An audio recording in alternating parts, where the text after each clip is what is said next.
Hello guys, welcome to my YouTube channel the practical mariner.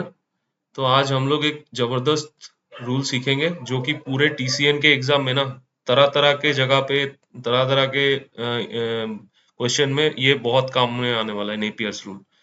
ये Napier's rule John Napier करके एक Scottish mathematician है, उन्होंने बनाया गया है, जिन्होंने अपना लॉगरिदम भी इन्वेंट किया है। इनका इनका ये दो तीन बहुत सारा इंपॉर्टेंट चीजें हैं जो कि बहुत काम में आता है। लॉगरिदम तुम्हें 11-12 में पढ़ा ही होगा लॉगरिदम। और अभी स्फेरिकल ट्रिगोनोमेट्री में राइट एंगल स्फेरिकल ट्रायंगल के लिए क्या है वो रूल मैं बताता हूँ। राइट एंगल स्फेरिकल ट्रायंगल, ठीक है। तो यही चीज याद रखना है, ये राइट एंगल स्फेरिकल ट्रायंगल में यूज होगा, ठीक है, नॉर्मल जीसी में यूज नहीं होगा। तो राइट एंगल स्फेरिकल ट्रायंगल का क्या मतलब है कि अगर कोई एक ये मान लो एक कोई स्फेरिकल ट्रायंगल है, ठीक है, पी ए बी, ये मान लो कोई भी स्फेरिकल ट्रायंगल है। तो इसमें से कोई भी एक साइड जैसे कि ये साइड हो सकता है, ये 90 डिग्री होगा, या तो दो केस है, एक कहीं एक स्फेरिकल ट्रायंगल में कोई भी साइड 90 डिग्री हो सकता है, और दूसरा केस है एक स्फेरिकल ट्रायंगल में तुम्हारा मान लो ये एंगल 90 डिग्री हो सकता है, ये एंगल 90 डिग्री, ठीक है। कोई भी एंगल 90 डिग्री हो सकता है, लेकिन हम किस केस में यूज करेंगे, ये केस वन, ये केस टू। केस वन में क्या है, जहां पे मेरा कोई भी एक साइड 90 डिग्री है, चाहे ये पीए भी हो सकता है, चाहे ये ए बी भी हो सकता है, ये साइड भी हो सकता है 90 डिग्री, या तो ये साइड हो सकता है। तो मैंने ये साइड को 90 डिग्री लिया है अभी इलस्ट्रेशन के लिए। और तुम्हारा जैसे जैसे जो भी एप्लीकेशन रहेगा, जैसे उस टाइम में तुम डिसाइड कर लेना कैसे करना है। और केस टू में क्या है, केस टू में एंगल 90 डिग्री होना चाहिए, कोई भी एंगल, एंगल ए हो सकता है, या तो एंगल बी हो सकता है, या तो एंगल पी 90 डिग्री हो सकता है। हालांकि देखने में ये 90 डिग्री लग नहीं रहा है, लेकिन हो सकता है कभी कभी, इन सम केसेस। तो जो भी है एंगल, ये यहाँ पे जैसे ऐसा लग रहा है कि नहीं ये 45 डिग्री का है, नो, समटाइम्स ये स्फेरिकल ट्रायंगल है ना, जहाँ पे ये इक्वेटर और मेरिडियन कट होता है। ये मान लो पोल से ये मेरिडियन आया है, और यहाँ पे ये इक्वेटर है, जहाँ पे ये कट होता है वो 90 डिग्री हो जाता है। देखने में ये 90 डिग्री नहीं लगता है, लेकिन दैट इज 90 डिग्री एंगल, ठीक है। तो नेपियर्स फॉर्मूला, जो फॉर्मूला है जो यूज करने वाले हैं हम लोग, उसको कैसे डिराइव करेंगे उसको मैं बताता हूँ। तो case one where side is 90 degree. तो यहाँ पे कौन सा साइड 90 डिग्री है, तो ये हम लोग लिख लेते हैं P B is equal to 90 degree. तो नेपियर्स रूल में छोटा सा एक सर्कल बनाना होता है, उसको तुम डिवाइड कर दो कुछ पार्ट्स में, जैसे मैंने किया है, और यहाँ पे लिख दो P B is equal to 90 degree, ताकि आसान हो। और जैसे ये साइड पीबी हो गया, तो सारा कंपोनेंट मेरे इस सारे स्पेसेस में आना चाहिए, सारा कंपोनेंट एक्सेप्ट पीबी, वो सारा कंपोनेंट आना चाहिए। तो इसका आसान तरीका यही है कि पहले क्लॉकवाइज जाने का, हमेशा क्लॉकवाइज, केस वन में भी केस टू में भी। मैं एग्जांपल देके दूसरा साइड दिखा के भी दिखाता हूँ, ताकि इजीएस्ट वे में कोई दूसरा साइड देखना चाहता है तो उसको भी मैं 90 डिग्री लेके क्या होता है वो मैं दिखाता हूँ, ठीक है। तो क्लॉकवाइज जाना है। तो क्लॉकवाइज में मेरा फर्स्ट कंपोनेंट क्या आता है, पीबी के बाद, पीबी के बाद आ जाता है मेरा एंगल पी। तो मैं एंगल पी डाल दिया, ठीक है। उसके बाद कौन सा कंपोनेंट आ जाता है, उसके बाद मेरा साइड पी ए, ये वाला साइड पी आ जाता है, क्लॉकवाइज जा रहा हूं मैं। तो ये पहले पी आ गया, उसके बाद पी ए साइड आ गया। जब साइड आता है यहाँ पे, ये नेपियर्स रूल में ही है, तो इसको इतना डीपली जाके समझने का इतना जरूरत नहीं है, इसीलिए मैं जा नहीं रहा हूँ। तो बेसिक मतलब जो भी है, जो फंडा काम में आएगा एग्जाम में वही बता रहा हूँ, ठीक है। तो इसको हम लोग कर देंगे 90 डिग्री माइनस पी ए। अभी ये जब साइड जब 90 डिग्री होता है ना, तो उस टाइम में अगला जो एंगल आएगा मेरा क्लॉकवाइज अगला, और जो एंगल यहाँ पे लिखेंगे हम लोग, जो वैल्यू यहाँ पे डालने जाएंगे, वो आता है कि एंगल ए आएगा यहाँ पे इस पोजीशन में, क्योंकि क्लॉकवाइज कंपोनेंट में मेरा क्या आ रहा है, पहले पी आ गया, उसके बाद पी ए, उसके बाद ए। तो ए हम लोग लिखेंगे ए माइनस 90। ठीक है, ये सिर्फ राइट एंगल स्फेरिकल ट्रायंगल जहां पे राइट एंगल तुम्हारा साइड होगा, कोई भी एक साइड। ठीक है, उसके बाद आता है कौन सा कंपोनेंट मेरा, ये वाला ए बी, ए बी आता है, तो ये भी आएगा 90 डिग्री माइनस ए बी। ठीक है, उसके बाद आगे ये जो ये डिवाइड किया गया है इस सर्कल को दो पार्ट में, ऊपर वाला पार्ट में कभी भी 90 माइनस या कंपोनेंट माइनस 90 ऐसा नहीं होगा, सिर्फ उस कंपोनेंट को ही लिखेंगे। तो अगला कंपोनेंट मेरा क्या आता है, एंगल बी। तो क्लॉकवाइज आके मेरा ये सर्कल पूरा हो गया। अभी नेपियर्स रूल बोलता है कि जैसे मान लो मुझे, मैं ये तीन कंपोनेंट को लेके काम कर रहा हूं अभी। ठीक है, नेपियर्स रूल बोल रहा है कि sine of mid part is equal to tan adjacent part into tan of adjacent part. ठीक है, तो इसका मतलब क्या हो गया, और एक है जो कि sine of opposite, sorry sine of mid part is equal to cos opposite part into cos opposite part. ठीक है, ये दो फॉर्मूला बहुत ही इंपॉर्टेंट है। तो इसको हम लोग कंपोनेंट के हिसाब से देखते हैं। अभी मान लो मेरे पास कोई इसका b का वैल्यू निकालना है, किसी कारण की वजह से मुझे ये कंपोनेंट और ये कंपोनेंट पता है, और मुझे b का वैल्यू निकालना है, तो मैं कौन सा फॉर्मूला लगाऊंगा, साइन ऑफ मिड पार्ट। ये साइन ऑफ मिड पार्ट अगर लेता हूं तो sine b is equal to cos of opposite part, मतलब cos A minus 90 into cos 90 minus P A. ठीक है, ये एक मेरा ये फॉर्मूला का हो गया, इससे मैं ये फॉर्मूला बनाया।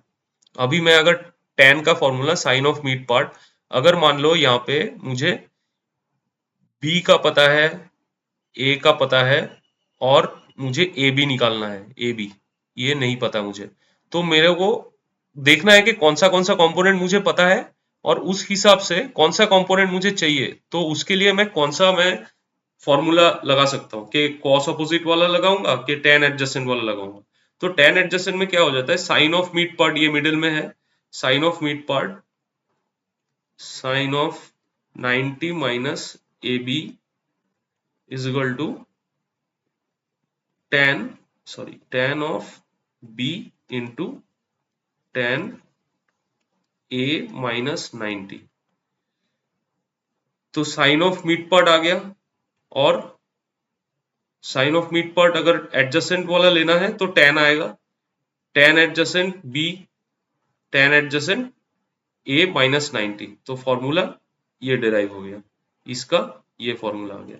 ठीक है, अभी इसको थोड़ा मिटा देते हैं, मिटा के वापस एक बार अच्छे से करते हैं।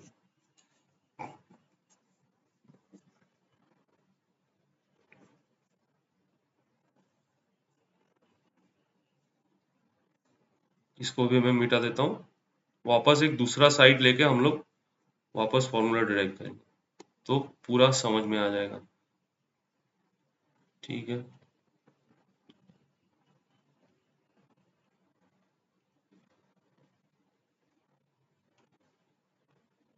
इसको मैं डाल देता हूँ एक रफली।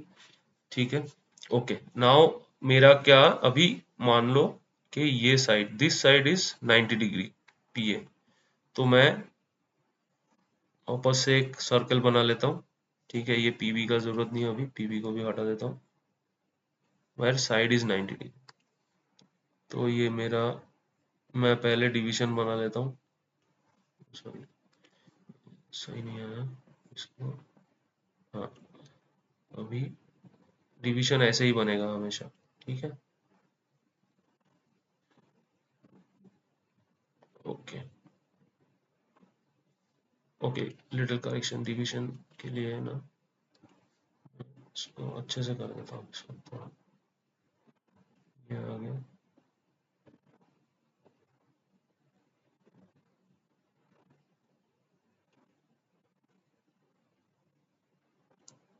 ठीक है, वो वाला लाइन सही नहीं आया, लेकिन सब वीडियो थोड़ा लंबा लगेगा तो थोड़ा फास्ट फास्ट देख लेना, क्योंकि ये सब ड्राइंग करने में और कुछ समझाने में थोड़ा टाइम जाता है। जो लोगों को थोड़ा कॉन्फिडेंस है तो वो लोग फास्ट फॉरवर्ड में 2x या 1.75x डाल के देख लेना, क्योंकि you just need to understand the basic fundamentals, you don't need to go too much depth, because but this Napier's rule is very much important. It will be requiring for lots of problems. Great circle composite में तो चाहिए ही चाहिए, बहुत सारा। सिर्फ simple GC लगेगा उसमें भी ये नेपियर्स रूल फॉर्मूला यूज होता है जब इक्वेटर क्रॉस होता है उस टाइम में, तो वो देखेंगे उसको बाद में। इसीलिए मैं ग्रेट सर्कल का लास्ट करने के बाद मैं ये वाला बना रहा हूँ नेपियर्स रूल, क्योंकि इसके इसको नहीं समझोगे तो फिर कॉम्पोजिट नहीं हो पाएगा, फिर आगे जाके पीजेडेक्स ट्रायंगल नहीं हो पाएगा, कुछ भी सॉल्यूशन करने जाओगे तो ये नेपियर्स रूल आता ही है। ठीक है, और बाकी बहुत सारा चीज है, तो नेपियर्स रूल पहले देख लेते हैं। तो यहाँ पे मैंने क्या लिया, पीए साइड 90 डिग्री ले लिया। तो मैंने क्या बोला था, पीए के बाद वाला, यहाँ पे मैं पीए डाल देता हूँ। ठीक है, मेरा पीए इज 90 डिग्री। ठीक है, साइड 90 डिग्री। तो पीए के बाद वाला कंपोनेंट क्या है, मेरा ए है, ए मैंने डाल दिया। उसके बाद वाला कंपोनेंट क्या है, मेरा ये साइड है, तो ये डाल दिया 90 डिग्री माइनस ए बी। उसके बाद वाला कंपोनेंट मेरा बी हो गया, ये क्या आएगा 90, सॉरी, ये आ जाएगा बी माइनस 90। ठीक है, ये आ जाएगा तुम्हारा बी माइनस 90। ये एक ही चेंजेस है बस, बी माइनस 90 हो जाएगा। इसके अगला कंपोनेंट क्लॉकवाइज सिस्टम में पीबी, तो यहाँ पे भी 90 माइनस पीबी। ठीक है, उसके बाद अगला वाला कंपोनेंट क्या है, पी, एंगल पी, तो ये पी। तो अभी मुझे दो अगर कंपोनेंट पता है, मैं सारा कंपोनेंट निकाल सकता हूँ। मान लो मेरे को ये एंगल ए पता है और एंगल बी पता है, तो मैं अगर पी भी निकाल सकता हूं, तो मैं sine of middle part and then cos of 90 minus PB into cos of B minus 90 से मैं फॉर्मूला निकाल लूंगा। ठीक है, और अगर मुझे मान लो ये P पता है, ठीक है, P पता है और P भी पता है, और मुझे A निकालना है।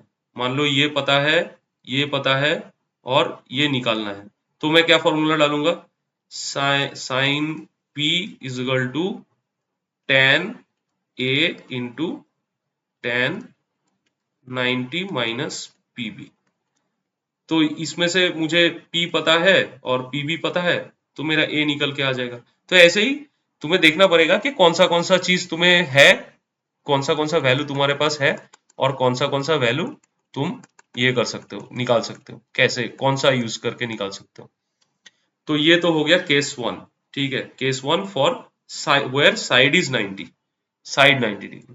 तो अभी हम लोग केस वन को साफ कर लेते हैं, केस टू में चले जाते हैं, जहां पे हम लोगों का जो भी कोई भी एंगल अगर 90 डिग्री होगा तो वो हम लोग देखेंगे कि कैसे निकाल सकते हैं। थोड़ा सा ही चेंज है, मैं लास्ट में पूरा बता देता हूँ।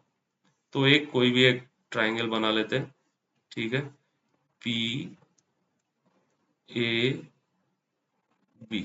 ठीक है, तो यहाँ पे मान लेते हैं एंगल ए हम लोग का 90 डिग्री है। ठीक है, एंगल है 90 डिग्री। तो अभी कैसे फॉर्मूला यूज होगा, तो इसके लिए वापस एक सर्कल बनाना है और सेम टू सेम डिवीजन करना है। ठीक है, बहुत ही इजी फॉर्मूला है, एक बार समझ जाओगे तो पूरा टीसीएन के पेपर में लाइफ लॉन्ग भी काम आ सकता है बाद में। तो अभी एंगल ए पता है हम लोग को, तो जो पता है उस कंपोनेंट से हम लोग चालू करेंगे। यहाँ पे मैं लिख देता हूँ angle A is equal to 90 degree. तो यहां से हम लोग चालू करेंगे। इसका अगला कंपोनेंट क्या है, पी ए, एक साइड हो गया। और टॉप में हम लोग कभी भी 90 माइनस या कंपोनेंट माइनस 90 नहीं लिखेंगे, ये पोजीशन पे और ये पोजीशन पे और ये पोजीशन पे हम लोग नहीं लिखेंगे 90 माइनस, ये सिर्फ उस कंपोनेंट का नोटेशन आएगा। तो साइड एक साइड आ गया मेरा पी ए, एंड क्लॉकवाइज जाएंगे तो उसके अगला वाला क्या है, एंगल पी, यहाँ पे 90 माइनस पी, ठीक है।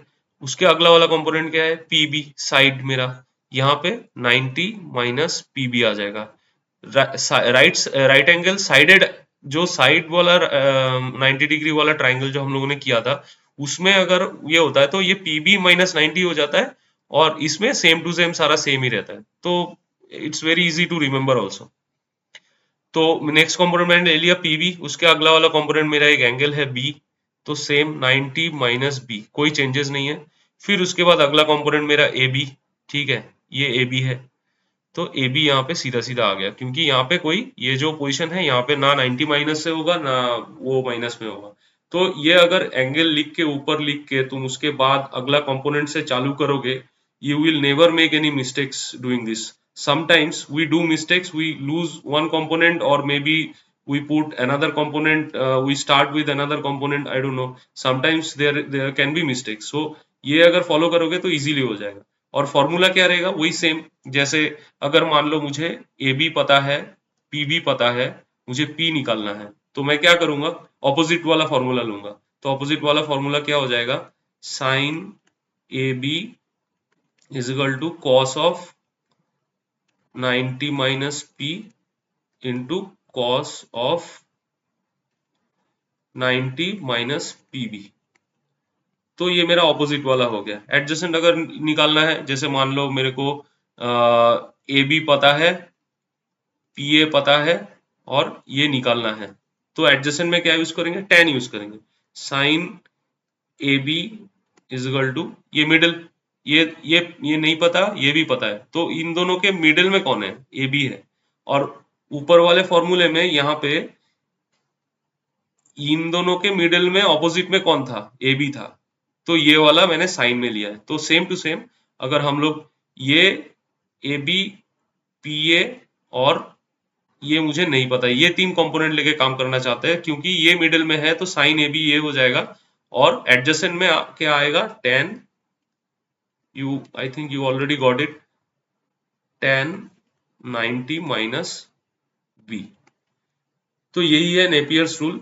तो अभी एक एग्जांपल देके बता देता हूँ कि कोई और एक एंगल 90 डिग्री करके दिखा देता हूँ, तो पूरा क्लियर हो जाएगा कॉन्सेप्ट।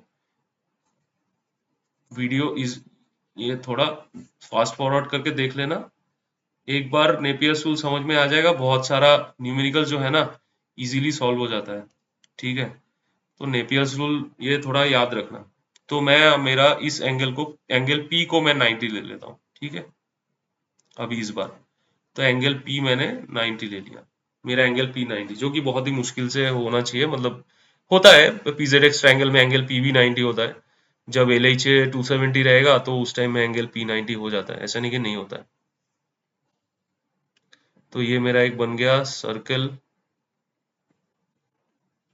ये मैं बना रहा हूँ, ये कॉपी में जब करोगे तो और आसानी से हो जाएगा, ये मुझे थोड़ा टाइम लग रहा है, तो तुम वीडियो अपने हिसाब से बढ़ा बुढ़ा के कैसे भी करके देख लेना, ठीक है, कोई इशू नहीं है।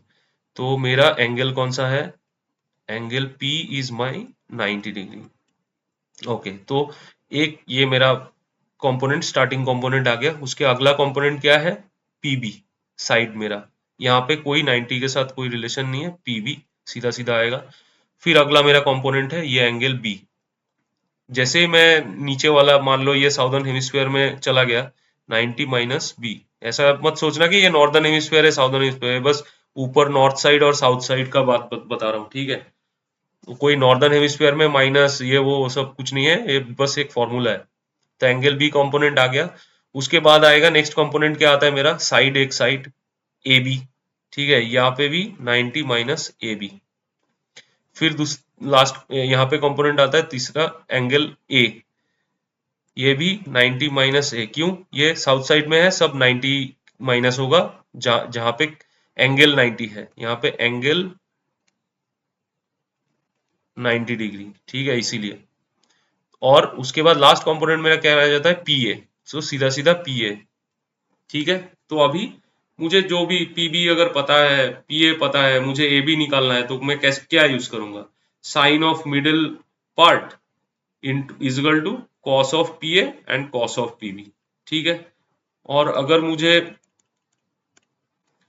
यहाँ पे क्या आया था, पी ए, अगर मुझे पी ए पता है, ए पता है, और मुझे निकालना है पी बी, तो मैं क्या यूज करूंगा, साइन ऑफ पी ए, क्योंकि वो मिडिल पार्ट है, sine of middle part is equal to tan of P B into tan 90 minus A. तो tan ऑफ ये, tan ऑफ ये, और ये साइन। तो ऐसे ही जो भी जैसे भी तुम्हें लगेगा उस हिसाब से तुम यूटिलाइज कर सकते हो इस फॉर्मूले को। आई होप नेपियर्स रूल पूरा समझ में आ गया होगा। कुछ अगर क्वेश्चन है नेपियर्स रूल के बारे में तो कमेंट में डाल देना, देखेंगे क्या कर सकते हो उसके लिए। तो I hope you like this Napier's rule.